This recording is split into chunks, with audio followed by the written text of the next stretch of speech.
আপনাদের সাথে আমি একটা বিষয় শেয়ার করি।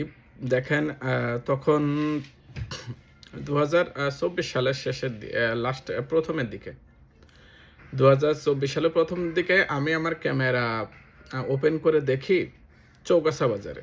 চৌগাছা বাজারে আমার সিএসবি দধি অ্যান্ড মিষ্টান্নর ৩য় নম্বর শাখায়। ওপেন করে দেখি যে একটা লোক আসলো, এসে পর একটা মিষ্টি খাইলো।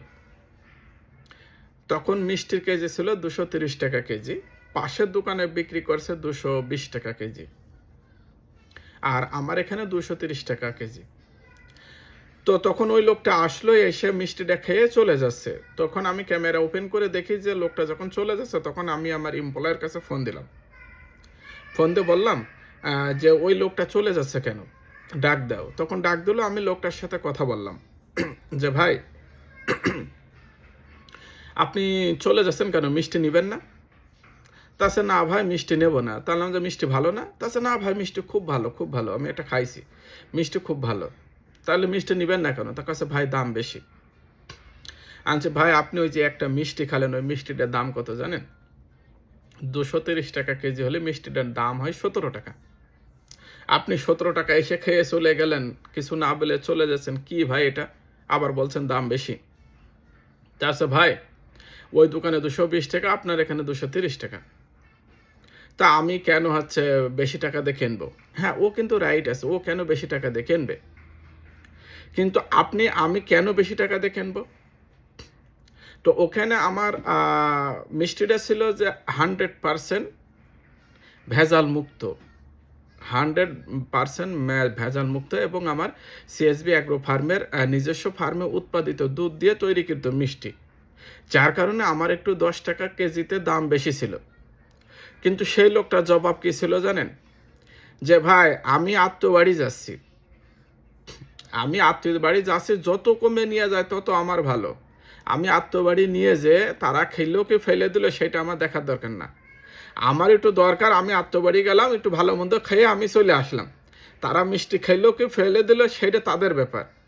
দেখছেন আমাদের চিন্তা চেতনা কত লো। আবার এই আমরাই কিন্তু যে ২৩০ টাকা দিয়ে মিষ্টিটা কিনবে, চায়ের দোকানে বসে তার কিন্তু সমালোচনা করব। তা চায়ের দোকানে ও দেখলাম যে ২৩০ টাকা মিষ্টিটা কিনলো, কিন্তু কেন কিনলো, কোন কারণে কিনলো, ওটা কিন্তু আমরা দেখি না।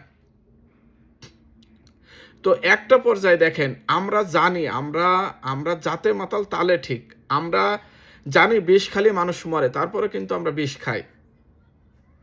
বিষ খালি মানুষ মরে, তারপরেও আমরা বিষ খাই। দেখেন ১ কেজি মিষ্টি তৈরি করতে গেলে যদি সঠিক উপায়ে কেউ মিষ্টিটা তৈরি করে, তাহলে কিন্তু সে ২৩০ টাকাও দিতে পারবে না। এভাবে ভাই লস করতে করতে করতে করতে সে লসের আর বাড়ি নাই। হ্যাঁ ভাই, আমি আপনাকে বলছি যে আমরা যারা অন্য সমালোচনায় ব্যস্ত, আমরা সমালোচনা না করি, আমরা বিষ খাই, তা আমরা বিষ খেয়ে মরি। মানুষ বিষ খালি মরে, তারপর আমরা বিষ খাই। কেন খাই? আমরা কিন্তু জেনে শুনেই খাই।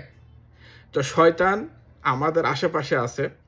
আসেন আউযুবিল্লাহি মিনাশ শাইতানির রাজিম, বিসমিল্লাহির রহমানির রহিম পড়ে শয়তানটা দূরে তাড়ায় দিই এবং মনকে কুলসিত থেকে দূরে নিয়ে আসি। তার কারণ আমাদের ভিতরকার আবর্জনা ফেলে দিই। আমার দ্বারা আমাদের সন্তানরা কিন্তু বেড়ে উঠতেছে। এমন কিছু আমরা না করে যাই, আমাদের সন্তানকে অগণিত ভবিষ্যৎকে নষ্ট করে দিয়ে যাই। সমালোচনা ছেড়ে দিন, ভালোবাসায় বিশ্বাসী হন, সম্পদে বিশ্বাসী হন। আপনি যদি সম্পদে বিশ্বাসী হন, অবশ্যই সম্পদশালী হবেন। আপনি যদি টাকায় বিশ্বাসী হন, অবশ্যই আপনি টাকা অর্জন করবেন। আপনি যদি ভালোবাসায় বিশ্বাসী হন, অবশ্যই ভালোবাসা পাবেন। আপনি যদি আপনাকে কেউ লেবু দেয়, সে লেবুটাকে সরাসরি না খেয়ে আপনি লেবুটাকে শরবত বানিয়ে খান ভাই। শরবত স্বাস্থ্যের জন্য উপকারী।